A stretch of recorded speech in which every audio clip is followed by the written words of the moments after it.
¿Alguna vez ustedes han intentado, por ejemplo, les pega la gripe y se toman sus pastillitas y nada pasa? O sea, en vez de mejorar, empeoran. ¿Les ha pasado? Ok. ¿Y entonces qué hacen?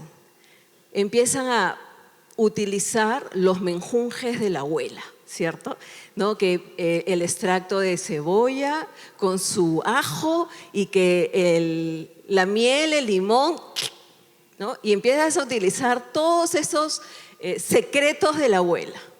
O de repente hay algo en tu casa, el azulejo, la cocina que está percudido y tú dices, ya probé todos los productos, que no los voy a mencionar porque no hago propaganda, y dices, ok, vamos a utilizar el secreto de la abuela, su agua hervida caliente, su bicarbonato, el limón, lo remojo y ¡plum! Maravilla, todo está limpio. Ustedes recurren a las viejas confiables, ¿cierto? A lo que ustedes han escuchado que da resultado.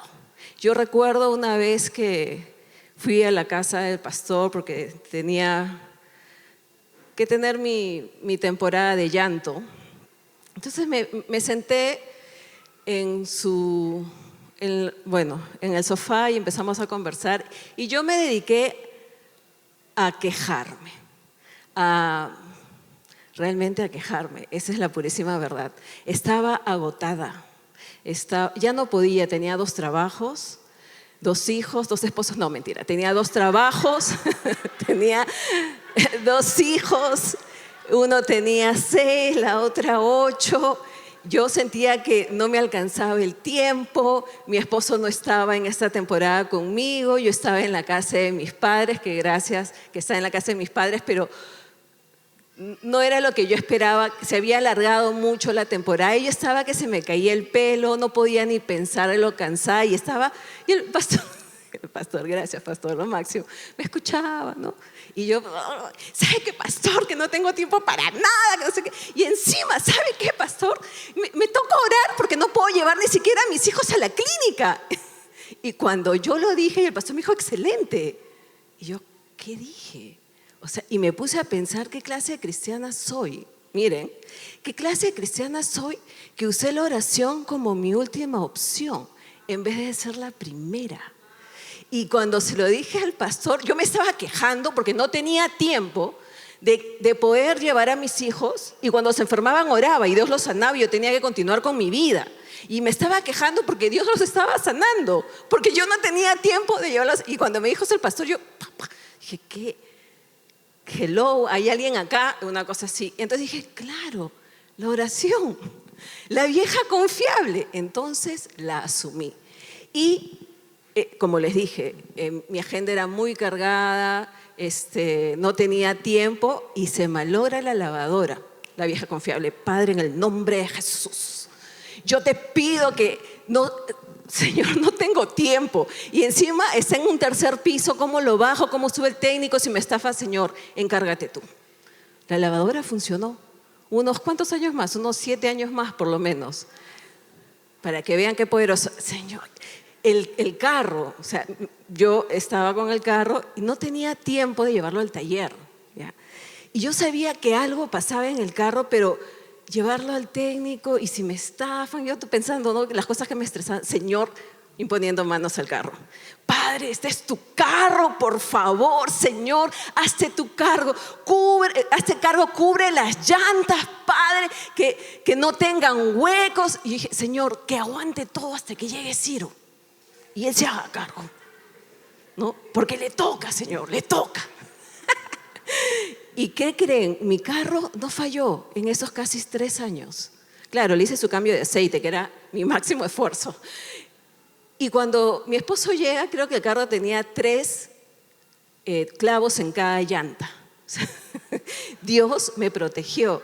O sea, obviamente quiero que entiendan que yo dije, la oración es mi única opción.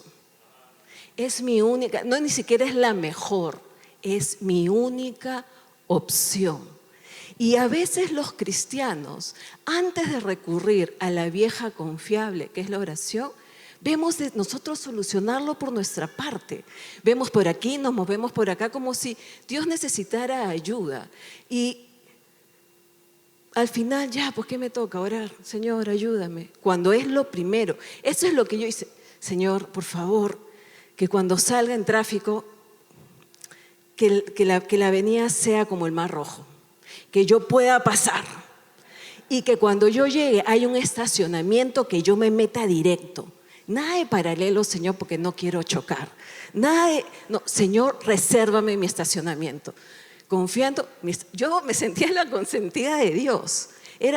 Y no es que solamente pedía, creo que fue una temporada en que yo me pude refugiar mucho en mi papá, Dios. Y entendí que la oración es el motor de todo cristiano. Pero sucede, claro, no sucede en esta iglesia. Les voy a contar lo que sucede en las demás iglesias. Que la gente se ha limitado a orar, Señor, gracias por este día, bendíceme. Señor, bendice estos alimentos. En el almuerzo, gracias Señor por la provisión. En la cena, gracias Señor, bendice estos alimentos. A escuchar, Señor, estoy súper cansado, tú me manjas, tú me entiendes. Mañana nos vemos, que tenga buen descanso. Y se han acostumbrado a oraciones micro. Es como si las oraciones se hubiesen vuelto en reels de 3 segundos. Todo es instantáneo. Este mundo nos ha envuelto en tanta distracción que nos hemos olvidado de lo importante de la vida cristiana, como es la oración. Si ustedes se dan cuenta, tengo hambre, delivery, al toque nomás, porque ya no quiero cocinar, eso toma tiempo, ¿no? O no sé, pues hay que ver algo, solución, un tutorial de YouTube, porque no quiero estudiar, ¿no? Hasta hay gente que pues no llega el esfuerzo porque pregunta al doctor ChatGPT, pregunta al tesista ChatGPT, todo es ChatGPT y ya no están utilizando, ¿no? La mente que Dios nos ha dado, porque buscamos soluciones rápidas, instantáneas.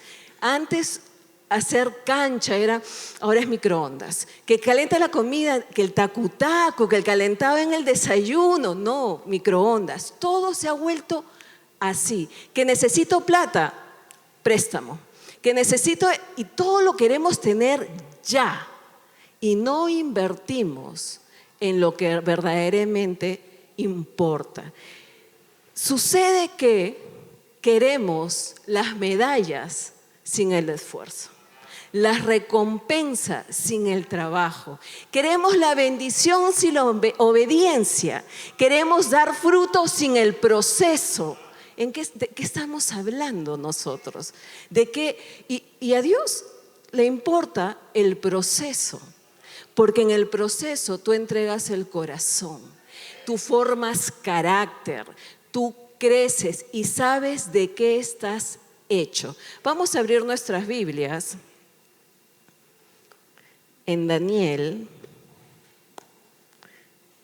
capítulo, me fui a este otro lado, Daniel capítulo 6.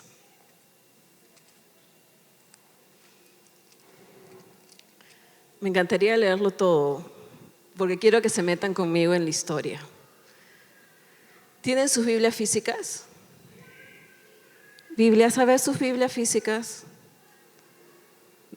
No salga de su casa sin su espada, sobre todo si viene a la iglesia. ¿Ok? Bien. Tenemos aquí a Daniel, todos conocemos la historia, ¿cierto? Daniel en el foso de los leones. Y quiero que me acompañen un poco a revisar la vida de Daniel. Nos vamos a centrar en este pasaje, pero vamos a ver algunas pinceladas. Recuerden que Daniel, Babilonia toma Israel y lo que hace Nabucodonosor es coger toda la riqueza que había en Israel, porque los tenía que despojar de sus fuentes de recursos para que ellos no se vayan a armar o no vayan a generar un ejército y dejarlos así totalmente sin lo importante. Y también se llevó a la gente, a los jóvenes top que estaban en la corte. Y entre ese grupo estaba Daniel y sus amigos. Y vemos que en Daniel capítulo 1, versículo 8, dice que Daniel propuso en su corazón no contaminarse con lo que el rey les estaba dando en cuanto a alimentación, y él decide con sus amigos abstenerse, ¿correcto? Entonces, de ahí la palabra de Dios dice que cuando sueña Nabucodonosor y se olvida del sueño, llama a todos los adivinos, magos, llama a todos los sabios. Por favor, he tenido un sueño perturbador, me aflige el alma, necesito que me digan qué soñé y me lo interpreten. Y la Biblia dice, ya, pero dinos qué has soñado. No, necesito que ustedes me digan lo que he soñado. Ustedes son los adivinos, tienen que adivinar, para eso les pago, ¿ok? Si no, dijo, les voy a dar un plazo, porque si no son adivinos, no los necesito, los mato a todos. Esta noticia le llega a Daniel, Daniel ora, Dios le da la interpretación, se presenta a Nabucodonosor reconoce que ahí estaba la respuesta y lo pone en gran estima, lo pone en autoridad como gobernante, y él habla para que sus amigos también sean gobernantes porque eran sabios. Y así es como los tres amigos de Daniel y Daniel tienen algún tipo de autoridad, gobierno dentro de Babilonia. Luego de eso, sucede que, viene el evento del horno de fuego, que ahorita lo vamos a comentar, y de ahí pasa el tiempo, pasa lo de Nabucodonosor, viene Belsasar, viene el tema de la mano que escribe, ustedes pueden ir leyendo en la Biblia, en el libro de Daniel, que es cortito, y de ahí viene el rey Darío, ¿ok? Entonces, lo que yo quiero que nosotros veamos es que Daniel tuvo una vida de oración. Y esta vida de oración le permitió conocer a Dios. Él ya era entendido porque él estaba instruido. Antes de ser llevado a Babilonia, él ya conocía la palabra de Dios. Él ya tenía una relación con Dios, pero él se mantuvo en esta relación durante toda esta temporada.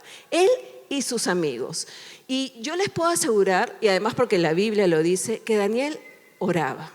Y no oraba las micro oraciones que hoy la iglesia, muchos se han acostumbrado a orar, porque piensan que yo estoy con Dios todo el día, y como yo estoy con Dios todo el día, yo hablo con Él, entonces oro todo el tiempo. En realidad ese es un engaño, o sea, no discuto eso, en realidad es posible, ¿ya? Pero es un engaño también que Satanás está utilizando para quitarte tus tiempos de intimidad con Dios, tus tiempos a solas con Dios, porque tú te estás creyendo la mentira de que porque oras y estás con Dios caminando todo el día y en algún momento te acuerdas, estás de la refuria un fly. Pero yo te pregunto, para tú tener amigos verdaderos, ¿no inviertes tiempo? O para tú tener una buena relación con tu esposo o tu esposa, ¿no le das tiempo? ¿No tienen sus momentos a solas? ¿Por qué con Dios no haríamos eso? ¿Por qué a Dios lo tenemos como el solucionador de nuestros problemas? Dios no es el que viene con la varita, y cuando nosotros oramos, tenemos la bendición y nos olvidamos. Yo me puse a pensar qué feo, ¿no? O sea, Dios ser usado de esa manera y no nos damos cuenta que usamos a Dios porque creemos que nos lo merecemos todo. Y en realidad Dios no está en nuestro servicio. Nosotros servimos al Rey de Reyes y no al revés. Pero este mundo nos ha envuelto en una filosofía de que lo merecemos todo. Yo trabajo con adolescentes hace más de 20 años y he visto cómo su pensamiento ha ido cambiando con el tiempo.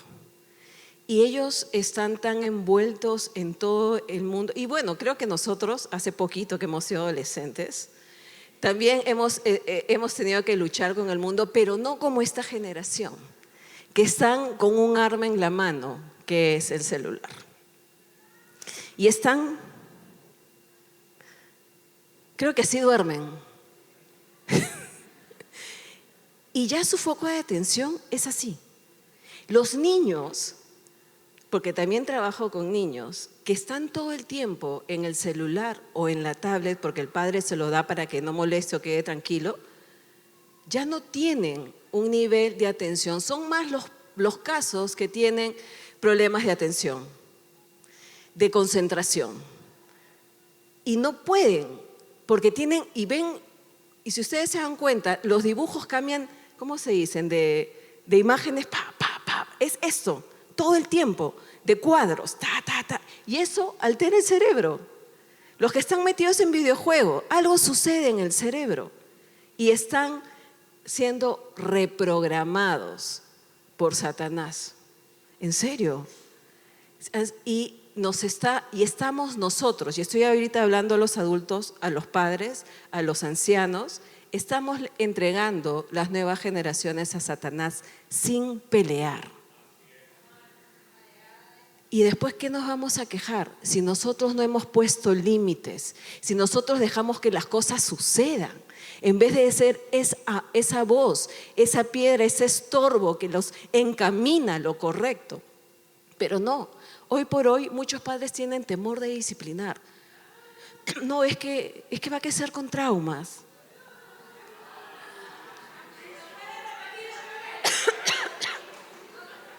Es que él va a tener lo que yo no tuve. Es que yo no quiero ser como mi mamá, como mi papá. Pobrecito, traumadito. Eso pasa de niños, y cuando llegan adolescentes y ven que están metidos en drogas, en pornografía, vienen tratando acá a la iglesia a que les solucionen lo que tú no hiciste desde pequeño por no ponerle límites. ¿Y cómo lo haces? Miren, no es fácil ser padre, ¿eh? Yo soy madre de 2 adolescentes. No. Yo soy madre. ¿Y saben qué? Dios es el que da la sabiduría. Dios es el que te dice qué hacer. Porque claro, tú haces y dices, y después va, Señor, ¿qué he hecho? Estoy haciendo bien, se me pasó la mano. Y empiezas a querer evitarle dolor a tus hijos. Y tratas de hacer un muro de contención. Dígame usted, ¿acaso la vida no es difícil? Ellos han sido llamados a conquistar. Y si yo no le doy las herramientas, en realidad estoy creando una generación débil que cree que todo se lo merece y que puede conseguir las cosas así. Y no es así. La vida es difícil. Es difícil. Mire, yo le voy a decir algo. I'm sorry, querida. Mi hija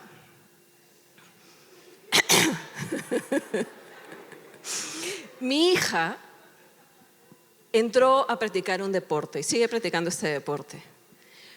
Y ella entró a una competencia y ella empezó a entrenar, pero entrenó hasta las lágrimas porque le dolía el cuerpo. O sea, le dolía el cuerpo porque cuando uno entrena para nivel de competencia, el nivel de entrenamiento es mayor a que tú lo hagas por hobby, ¿de acuerdo? Y ella empezó a forzar su cuerpo porque tenía que entrenarlo. Y era difícil y yo quería, ya, ¿sabes qué? Para. Quería decirle, olvídalo, no vale la pena. Pero yo quería evitarle, cuando ella salía de los entrenamientos exhausta y se ponía a llorar, yo decía, esto no vale la pena. Pero yo sé que estaba formando carácter y que ella tenía que luchar por lo que quería. Yo no puedo hacerle el camino. Yo no voy a estar siempre con ella. Yo no voy a estar siempre con mis hijos. Ellos tienen que saber que tienen que recurrir al Padre. Entonces yo le decía, ora. Dios te va a dar la fuerza. Dios te va a dar la fortaleza. Él te va a decir cómo hacerlo. ¿Quieres la medalla? Trabaja por ella. Va a costar, por supuesto. Va a costar. A todos nos ha costado. Es que ustedes compraron su título. No sé, mejor no digo. Porque de repente sí, no quiero ofender. Pero en realidad uno se esfuerza. O sea, tú no puedes esperar tener un matrimonio bueno si no inviertes tiempo en conversaciones incómodas. Si no empiezas a orar con tu pareja. Si no vienes verdaderamente a hablar y a hacer ajustes. No te lo mereces todo. En verdad que no, tú tienes que luchar y Dios te va a ayudar. Él hace su parte mientras que tú hagas la tuya. ¿Acaso que Daniel la tuvo fácil? Daniel fue esclavo. Él fue jovencito con sus amigos y es tremendo la vida de Daniel. Yo los animo a que ustedes lo puedan estudiar. Miren lo que dice acá. Darío tomó la decisión, capítulo 6, versículo 1, de construir sobre su reino 120 sátrapas que se encargaran del gobierno. Sobre ellos puso a 3 gobernadores, quienes los sátrapas debían rendir cuentas para que los intereses del reino se vieran afectados. Uno de los 3 gobernadores era Daniel. Aunque Daniel estaba por encima de los sátrapas y los gobernadores, porque en él radicaba un espíritu superior. Diga conmigo, espíritu superior. Cuando tú oras y tienes intimidad con Dios, tienes un espíritu superior. No me escucharon. Cuando tú oras y tienes intimidad con Dios, tienes un espíritu superior. Porque tú conoces a Dios y cuando tú conoces a Dios, lo que hace es reflejar lo que Dios es. No hay otra forma. Por eso los gobernadores y los sátrapas buscaban la ocasión de acusar a Daniel en lo que tuviera relación con el reino, pero no podían hallarla, ni tampoco acusarlo de ninguna falla, porque él era confiable y no tenía ningún vicio, ni cometía ninguna falta. ¡Wow! Él era humano como nosotros. Y ahí no estaba el Espíritu Santo en la tierra como ahora nosotros contamos con Él. Y Él no tenía ninguna falla, porque Él paraba con el Padre y reflejaba. Tanto así que Él sobrevivió a 4 reyes y fue siempre puesto en autoridad. Siempre, porque Él se dedicó a lo importante. Y era tan admirado porque era sabio y el conocimiento y la sabiduría vienen de Dios. Y cuando tú quieras disciplinar a tus hijos, ¿a dónde tienes que recurrir? A Dios, porque Dios es quien te da la sabiduría. No lo vas a romper, no lo vas a traumar. La Biblia dice que la disciplina trae fruto y que no es algo que alegre el corazón, pero trae fruto y vale la pena para que tú después no estés llorando más adelante por lo que no pudiste hacer en el tiempo que debías hacerlo. Entonces, sucede que Daniel era intachable. Por donde quisieran cogerlo no podían. Él tenía intimidad con Dios y cuando uno tiene intimidad con Dios lo conoce y empiezas a reflejar quién es Dios. No hay otra forma. Cuando tú paras con alguien, hasta los gestos y la forma de... Nosotros en Team siempre paramos con un jovencito que lo llevamos a casa, lo jalamos y él tiene una palabra muy particular que utiliza, que nos encanta a mi familia: calidad. Eso es calidad. Entonces cuando nosotros queremos resaltar algo que es bueno, decimos calidad. Porque cuando paramos con las personas se te pega los gestos, se te pega la forma, se te pega la fe, la forma de pensar. Cuando tú te pegas a Dios, imagínate lo poderoso que podrías ser, pero eso solamente es con la oración. No hay otra forma de conocerlo, claro, con su palabra y con la oración. Que tú creas que venir los domingos y con eso ya te llenaste, en realidad también es un engaño de Satanás. Total.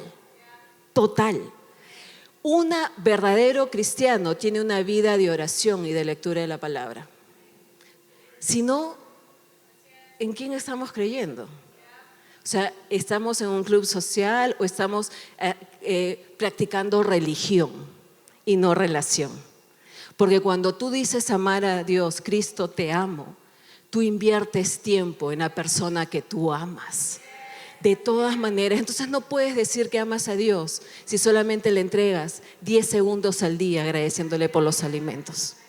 Daniel oraba. Mire, todos estos sátrapas vieron que tenía el favor de Darío y que Darío lo iba a poner por encima de ellos, de los 3 gobernadores. Así que dijeron, vamos a atacarlo. Su punto débil, Dios. Imagínense que tu punto débil sea Dios. Ok, ya, crean, mi punto débil es Dios, la parte más fuerte de mí. Y le hacen creer a Darío pues que es el Dios personificado. Y le dicen, no, solamente a ti se te puede adorar por 30 días porque tú eres el rey máximo. Y le llenaron el ego, ¿no? Y él dijo, sí, pues me lo merezco, toda la alabanza y toda la adoración. Ya, firma acá, para que nadie adore a nadie, solamente a ti. Por supuesto, estoy totalmente de acuerdo, firmó. Y Daniel vio el edicto, con él no era, fue 3 veces oraba Daniel en el día, ¿se sabe en la canción? 3 veces oraba Daniel en el día. No se la saben, no han tenido escuela dominical. No importa, enséñale a sus hijos, búsquelo, esa canción. Y él abría, y ellos sabían que eso hacía Daniel, porque hicieron espionaje, pues espías. Veían cuál era la debilidad de Daniel y su debilidad era Dios. Y dijeron, ok, con esto muere. Y le dijeron a Darío, usted vaya a leer todo este capítulo. Le dijeron, rey, ¿te acuerdas que firmaste ese edicto? Sí, claro que me acuerdo. ¿Y sabes que ese edicto no se puede revocar? Por supuesto. Ese edicto por las leyes de los medos y los persas no se puede revocar. Ni siquiera el rey, ¿ya? No, se tiene que cumplir. Sí, pues rey. Imagínese pues que Daniel, ¿qué se cree? Que está orando a su Dios. Y eso lo apuñaló al rey, porque el rey amaba a Daniel. Claro, porque Daniel hacía todo en el reino, pero eso es un tema aparte. Amaba a Daniel. ¿Y saben lo que dice la palabra de Dios? Es que yo cuando leía esto, en verdad, me puse a llorar. Se me salían las lágrimas, dice. Vamos a ver el versículo 12. En la parte final, antes de entrar al 13, dice, el rey respondió, en efecto, y conforme a la ley de Media y de Persia, este edicto no puede ser revocado. Al instante ellos respondieron, pues Daniel, que es uno de los cautivos de Judá, no respeta a su majestad, ni acata el edicto que su majestad ha firmado. Al contrario, 3 veces al día pide el favor de su Dios. Cuando el rey oyó esto, se puso muy apesadumbrado y resolvió librar a Daniel. Imagínense, rey, que había firmado el edicto, se metieron con mi Dani. Ahora, ¿cómo lo libro? Mi Dani, ¿no? Y dice, hasta la puesta del sol hizo todo lo posible por ponerlo a salvo. Yo me imagino que se metió en la biblioteca. Tengo que ver una ley, tengo que librar a Daniel. Pero aquellos hombres lo rodearon y le dijeron, miren, ¿cómo es la maldad? ¿No? Querían destruirlo. Su majestad seguramente sabe que según la ley de Media y de Persia, ningún edicto, decreto confirmado por el rey puede ser abrogado. No importa lo que tú hagas, rey, no hay forma de que Daniel se salve. Y él, les puedo asegurar que debe haber revisado un montón de cosas, debe haber visto la manera de salvar a Daniel. Y no pudo. Dice, el rey dio entonces la orden de que llevaran a Daniel al foso de los leones y lo arrojaran allí. Sin embargo, le dijo a Daniel, el Dios a quien tú sirves sin cesar habrá de librarte. Enseguida trajeron una piedra y la pusieron sobre la entrada del foso, etcétera, etcétera. Vamos al versículo 18. Entonces, después de eso, el rey se fue a su palacio y se acostó sin comer nada. O sea, se le quitó el hambre, el apetito. No quería hacer nada porque Daniel iba a morir por su causa. O sea, él como que se había dado cuenta que había sido envuelto en un engaño. Y dice, tampoco permitió que tocaran para él instrumentos de música y hasta el sueño se le fue. Yo me imagino que él todas las noches le tocaban música de cuna para que él pueda dormir. Y esta vez él no quiso ni comer, no quiso instrumentos, él estaba en duelo. Porque en esas épocas, para que te pongan en los fosos los leones tenían que pasar hambre entre 3 a 5 días. O sea, estaban hambrientos. Él sabía que ni bien entrara Daniel, solo un pelo quedaba, porque todo lo demás se lo comían los leones. Así de hambrientos, y él sabía, porque no era la primera vez que usaban el foso de los leones como castigo. Era algo usual en esa cultura. Entonces, él estuvo triste y se le fue el sueño. Y dice, muy de mañana el rey se levantó y lo primero que hizo fue dirigirse al foso de los leones. Cuando estuvo cerca del foso, con voz triste pero firme, llamó a Daniel y le dijo: Daniel, siervo del Dios viviente, a quien tú sirves sin cesar, dime, ¿pudo tu Dios librarte de los leones? Wow, eso a mí, porque yo veía el amor, algo de Darío, ¿no? Porque aparte de la historia que nos hablan de Darío, muy aparte de eso, él tenía un afecto por Daniel. Y él trató de librarlo, buscó la manera y no había forma. Y él dijo, ni modo, esperemos que su Dios lo salve. No comió, no cantó, no tuvo karaoke, no durmió. Se levantó tempranito, ni siquiera salió el sol y fue corriendo. Hello, Dani, Dani, ¿estás ahí? ¿Tu Dios pudo librarte? Y Daniel, a León. Quédense sentados, ¿no? Estaba ahí. Yo me pongo a pensar, ¿qué hizo Daniel toda la noche?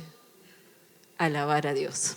Estoy segura. Estaba el ángel que cerró la boca de los leones. Yo me imagino a los leones, qué sabroso se ve ese viejito, ¿no? Pero tenían que obedecer al Rey de Reyes. Y estaban sentados y de repente hacía frío y Daniel se acurrucó en la melena porque, ¿no? Abriga. Entonces ya vengo, ¡hey, rey! Mi Dios me salvó y yo soy inocente y tú lo sabes. Y Dios me libró.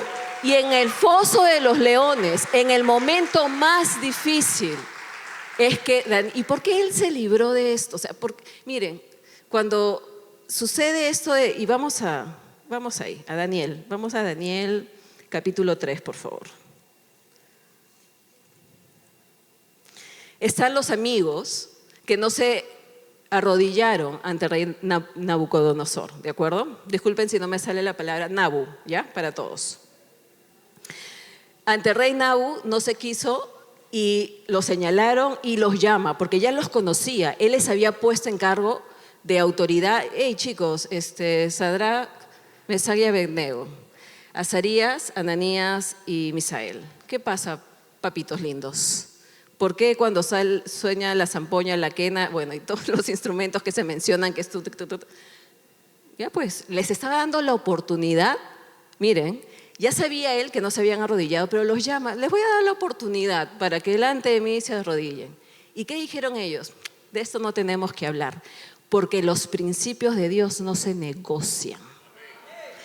Cuando tú estás en oración, eres firme y no maquillas el pecado. No hay forma de que alguien pueda decirte, es que puedes coger de caja chica y después lo devuelves, porque eso es incorrecto. No, hay que tomarnos 1 hora y media de almuerzo cuando tú sabes que es 1 hora. Tú no negocias, porque tú sabes que eres hijo de rey. Tú no vas a amoldarte a lo que el mundo espera que hagas por simpatizar. O estás bien con Dios o estás bien con el mundo. No puedes estar bien con los dos. No puedes caerle bien. Hay gente que se preocupa mucho por caerle bien a las demás personas y no le importa dejar a Dios a un lado. Es que Dios me entiende, es que Dios me va a perdonar, estoy en la época de la gracia. Y yo te pregunto, ¿cuánto amor sientes por Dios que le haces eso a tu amado? Eso no se hace. No lo harías con tu mejor amigo, espero. Entonces, ellos, esto no tenemos nada que hablar, porque nuestro Dios nos puede librar. Dice el versículo 18 del capítulo 3, pero aún si no lo hiciere, sepa su majestad que no serviremos a sus dioses ni tampoco adoraremos la estatua. Ellos estaban seguros que Dios los podía librar, pero si no lo hiciere, yo no voy a negociar por nada del mundo mi amor y mis principios, y me entrega a Dios. Y la única manera que tú te pares firme es cuando tienes tiempos de oración. No hay otra forma, porque cuando tú no oras te debilitas, cuando tú no oras no hay transformación, cuando tú no oras no hay poder, cuando tú no oras no hay sabiduría, cuando tú no oras no hay revelación, cuando tú no oras no hay respuesta. ¿Entienden lo importante que es la oración? Ellos se pararon firmes y no negociaron sus principios porque tenían sus tiempos a solas con Dios. Y todo el mundo decía, oye, te van a quemar. Y ellos un clavadito en el horno de fuego, se quemaron los soldados que los metieron y, oye, se soltaron tus quesos. Ah, Jesús, ay Jesús, qué lindo, porque estaba ahí una cuarta persona y Nabu, para no decirlo completo, oye, ¿no habían tirado 3? ¿Por qué hay 4? Y él dijo, no existe otro Dios como el Dios de ellos. Y lo mismo dijo Darío, no existe otro Dios como el Daniel. Y nadie puede adorar, nadie puede ir en contra del Dios de Daniel. ¿Vieron que la oración produce fe no solamente en ti, sino en los que te rodean? Porque a ti deberían recurrir en el trabajo para que tú ores en favor de Dios, para que busques favor, para que Dios responda. Oye, Lía, ora tú porque Dios te escucha y tú ahí enseñas. A ti también te escucha, si quieres oramos juntos. Pero ya voy a orar, porque eso es lo que tú tienes que hacer. Producir fe en la gente que te rodea. Daniel es uno de los personajes de la Biblia que trascendió en la historia, porque él cambió y estuvo presente en los 4 reinos, en Nabu, en Belsasar, en Darío y en Ciro. Y esto es rico, yo les invito a estudiar Daniel. Daniel no se conformaba con poco, él quería más. Cuando uno verdaderamente entiende lo importante de la oración, si tú oras, sabes que tienes que orar más. Y si no oras, sabes que tienes que orar. O sea, ¿a qué Dios tú predicas si no tienes una relación con Él? Digo yo. O solamente te aferras a lo que te enseñan los domingos y no estudias la palabra. ¿Y qué es lo que yo les estoy diciendo? Estoy inventando a Daniel y ustedes sí, amén. Tienen que leer su Biblia, hermanos, y verificar lo que yo les estoy diciendo es conforme a lo que está escrito en la palabra de Dios. No, es que lo enseñó la pastora Elia, no. O sea, en realidad nosotros nos equivocamos también. Pero Dios tiene revelación fresca para ti. Todos los días. La pregunta es, ¿con qué te estás distrayendo? ¿Qué está haciendo tanto ruido en tu casa? ¿Te estás enfocando demasiado en el día a día? Que los chicos, que el trabajo, que la carrera, que la maestría, que el doctorado. Yo no digo que no hagan eso, por si acaso. Yo creo que uno tiene que siempre estar preparado y ser el mejor en lo que hacemos porque somos representantes de Dios. Eso estoy totalmente convencida, pero no a costa de mi relación con Dios. No a costa de pasar tiempos con el Padre y mis tiempos de oración. Eso es lo primordial. Y tú tienes que renovar tu compromiso con Dios. Tú tienes que renovar esos tiempos de oración, porque ahí tú encuentras guía, ahí encuentras la sabiduría que tanto tú necesitas. Ahí Dios te va a transformar si tú le dejas. Él te va a quitar las cadenas, te va a soltar las ataduras cuando tú estás en el horno de fuego. Porque en el momento de la dificultad, ya sea en el foso de los leones o en el horno de fuego, es la oración y lo que tú conoces de Dios que te mantiene firme y tú no flaqueas. Nadie dice que fue fácil para Daniel, ¿eh? Yo me imagino que esperaba morir, pero iba a morir en su ley, obedeciendo lo que Dios le había dicho. Está bien, si eso es lo que tú quieres, ok. Él estaba dispuesto a morir y los 3 jóvenes no les importaba si se quemaban y quedaban cenizas de ellos, porque ellos no iban a ceder. Ellos incluso dijeron, si no nos salva, no nos importa. Si Dios no te responde, no te importa.